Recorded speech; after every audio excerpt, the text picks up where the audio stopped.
News on the war in Ukraine. Russian forces are quickly bearing down on Ukraine's capital city of Kyiv. Gunfire and bombardments are sounding off closer to government quarters. A few hours ago, the Russian military said it had seized control of the Hostomel airport just outside the capital. The AP says that airport has a long runway which can accommodate heavy transport planes. Meanwhile, the Kremlin says it's prepared to send a delegation to Belarus to start talks with Ukrainian officials.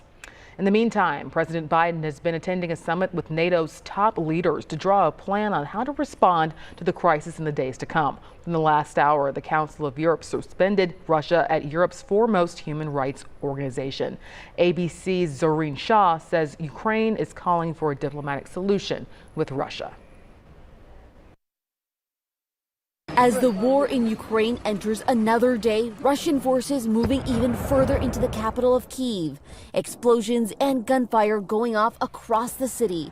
Apartment buildings shelled, emergency crews rushing to save citizens. A senior defense official telling ABC News the push towards Kyiv is going slower than Russians had anticipated, and they're meeting more resistance than anticipated. Ukraine's president speaking to his country this morning, once again asking Russian President Putin to negotiate, to, quote, stop people dying. Russian Foreign Minister Lavrov saying they are willing to talk once order is restored, accusing Zelensky of lying. Right now, it appears the Russians are racing to get to the leadership of the Ukrainian government. Ukraine has ordered all men of fighting age and reservists to fight in the war. Men ages 18 to 60 forbidden to leave the country. Sources telling ABC News that a third of 150,000 Russian fighters have entered Ukraine, making it even more uncertain how long Ukraine will be able to hold its ground. Russians launched more than 200 missiles at Ukraine's military targets, and some civilian areas were reportedly hit. Russian forces continue to take hold of more Ukraine,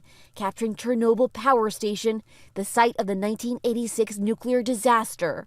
Many living in Ukraine huddled in underground subways for safety, others desperately trying to get out, choking highways leading out of the country.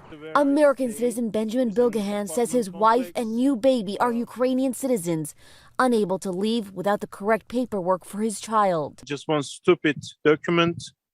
I couldn't get it. The UN Refugee Agency estimates that about 100,000 people have been forced from their homes. That number certain to increase. In Washington, Zorin Shah, ABC News.